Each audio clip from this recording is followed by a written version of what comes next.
బంగ్లాదేశ్లో రోజురోజుకు సంక్షోభం తీవ్రతరమవుతుంది.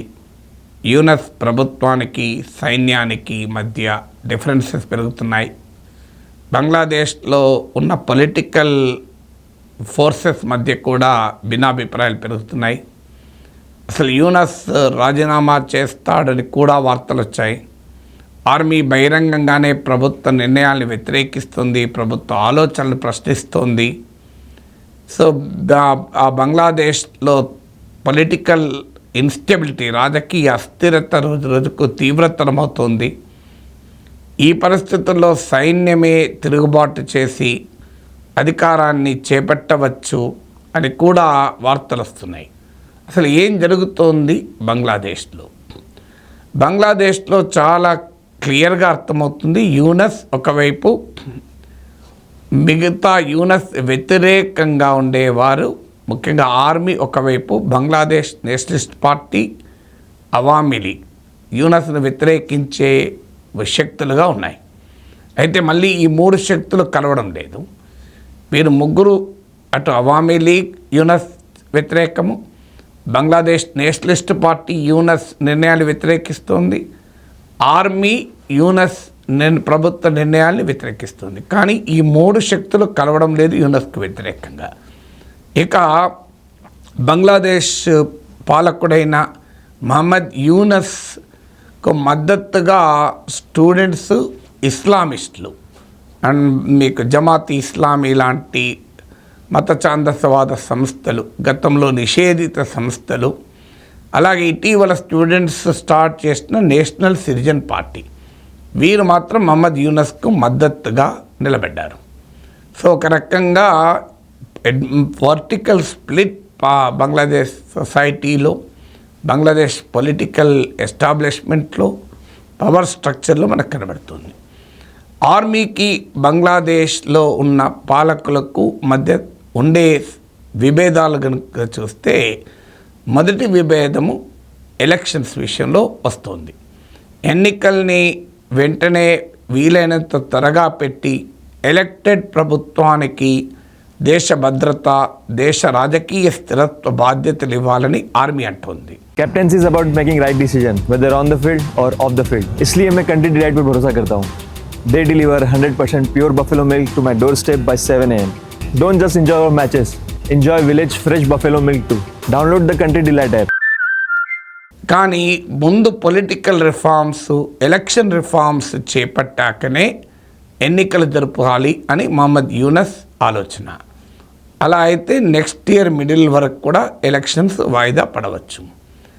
ఎలక్షన్స్ను వాయిదా వేయాలన్న యూనస్ ఆలోచనకు స్టూడెంట్స్, ఈ అవామీ లీగ్ ప్రభుత్వం, షేక్ హసీనాకు వ్యతిరేకంగా పోరాటం చేసిన విద్యార్థి నాయకులు, వారు ఇటీవల స్థాపించిన నేషనల్ సిటిజన్ పార్టీ, అలాగే యూనస్ రావడంతో నిషేధాన్ని ఎత్తివేసి ప్రో పాకిస్తానీ ఇస్లామిక్ ఛాందసవాద జమాత్ ఇస్లామీ లాంటి సంస్థలు ఎన్నికలు వాయిదా పడాలని కోరుకుంటున్నాయి. దీన్ని ఆర్మీ వ్యతిరేకిస్తోంది. క్లియర్గా ఆర్మీ చీఫ్ ఈ మధ్య బహిరంగంగానే చెప్పాడు, ఎలక్టెడ్ గవర్నమెంట్ చేతిలో అధికారం ఉండాలి, అన్ఎలెక్టెడ్ డిసిషన్ మేకర్స్ కాదు అని క్లియర్గా యూనస్ ఉద్దేశించి మాట్లాడారు. బంగ్లాదేశ్ నేషనలిస్ట్ పార్టీ ఎన్నికలంటూ జరిగితే తమకే అధికారం అని భావిస్తోంది కనుక ఎన్నికలు జరపాలంటూ రోడ్డెక్కాయి. ప్రభుత్వానికి వ్యతిరేకంగా, యూనస్ ప్రభుత్వానికి వ్యతిరేకంగా దేశవ్యాప్తంగా నిరసనలు కూడా చేపడుతోంది బంగ్లాదేశ్ నేషనలిస్ట్ పార్టీ ఖలీదా జియా నాయకత్వంలో. ఈలోగా అవామీ లీగ్ లేని ఎన్నికలు నిజంగా ఎన్నికలు అనిపించుకుంటాయా అనేది మరో క్వశ్చన్ ముందుకు వచ్చింది. ఇక్కడ బంగ్లాదేశ్ పొలిటికల్ సిస్టంలో మీరు చరిత్ర మొత్తం చూసినా కూడా అవామీ లీగ్ ఒకవైపు, బంగ్లాదేశ్ నేషనలిస్ట్ పార్టీ మరోవైపు. చిన్న చిన్న పార్టీలు జమాత్ ఇస్లామీ లాంటివి ఉన్నా ప్రధానంగా బంగ్లాదేశ్ పొలిటికల్ పోలరైజేషన్ ఈ రెండు పార్టీల మధ్య. అవామీ లీగ్ షేక్ హసీనా నాయకురాలు, షేక్ ముజిబుర్ రెహమాన్ కూతురు, బంగ్లాదేశ్ స్వాతంత్రోద్యమ నాయకుడు ముజిబుర్ రెహమాన్ కూతురు, ఖలీదా జియాతో సైనిక తిరుగుబాటు చేసి అధికారంలోకి వచ్చిన జనరల్ జియావుర్ రెహమాన్ సతీమణి. సో ఈ బంగ్లాదేశ్ నేషనలిస్ట్ పార్టీలో ప్రో పాకిస్తానీ ఎలిమెంట్స్ ఉన్నాయి, ఇస్లామిస్టులు ఉన్నారు. జమాత్ ఇస్లామీతో కూడా బంగ్లా నేషనలిస్ట్ పార్టీకి ఈవెన్ అండర్స్టాండింగ్లో అవగాహనలు కూడా గతంలో ఉన్నాయి.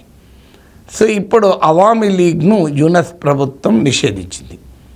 అవామీ లీగ్ నాయకులపైన దాడులు జరుగుతున్న ప్రేక్షక పాత్ర ప్రభుత్వం చేస్తుంది. ఇప్పటికీ వందలాది మంది అవామీ లీగ్ నాయకుల్ని చంపేశారు, కార్యకర్తలు చంపేశారు. చాలామంది అవామీ లీగ్ నాయకులు ఎగ్జైల్ ప్రవాస జీవితాన్ని గడుపుతున్నారు, రహస్యంగా ఉండిపోయారు. ఇలాంటి పరిస్థితుల్లో అవామీ లీగ్ ఎన్నికల్లో పోటీ చేసే అవకాశమే లేదు. ఎన్నికలు ఫ్రీ అండ్ ఫెయిర్ జరిగితే షేక్ హసీనా కూడా తిరిగి మాతృదేశానికి వస్తారు అని అవామీ లీగ్ పేర్కొంది. షేక్ హసీనా కొడుకు అమెరికాలో ఉంటాడు, అతను కూడా ప్రకటించాడు. కానీ హసీనా రాకూడదని అవామీ లీగ్ ఎట్టి పరిస్థితుల్లో ఎన్నికల్లో పాల్గొనకూడదని ఆలోచించేటువంటి ప్రభుత్వము, దాని వెనకాలన్న ఇస్లామిక్ ఛందసవాద శక్తులు అవామీ లీగ్ నిషేధానికి కారణమయ్యారు. సో అవామీ లీగ్ నిషేధంతో బంగ్లాదేశ్ నేషనలిస్ట్ పార్టీ ప్రధానంగా మిగిలిపోయింది. Of course national citizen party students ఇటీవల మొదలుపెట్టారు. జమాత్ ఇస్లామీ లాంటి పార్టీలున్న బంగ్లాదేశ్ నేషనలిస్ట్ పార్టీ డామినేట్ చేస్తుంది బంగ్లాదేశ్ పొలిటికల్ సిస్టమ్ పైన. అందువల్ల బిఎన్పికి ఎన్నికలు అర్జెంటుగా పెట్టాలని డిమాండ్ ఉంది. కానీ అవామీ లీగ్ లేని ఎన్నికలకు క్రెడిబిలిటీ ఎంత అనేది క్వశ్చన్ మార్క్గా ఉంది. ఆర్మీ కారణాలు ఏదైనా ఎన్నికలు పెట్టడం ద్వారా మాత్రమే ఎలక్టెడ్ గవర్నమెంట్కు అధికారం ఉండాలి అనేది ఆర్మీ చెప్తోంది. ఈలోగా ఇతర అంశాలపై కూడా ఆర్మీకి ప్రభుత్వానికి మధ్య తీవ్రమైన విభేదాలు చెలరేగాయి.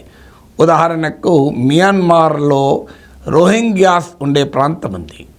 ఆ ప్రాంతానికి హ్యుమానిటేరియన్ కారిడార్, మానవతా సహాయాన్ని అందించేటువంటి మార్గాన్ని ఏర్పాటు చేయాలి, మెడిసిన్స్ ఇలాంటి ఎసెన్షియల్స్ను పంపించాలి అనేది యూనస్ ప్రభుత్వ ఆలోచన.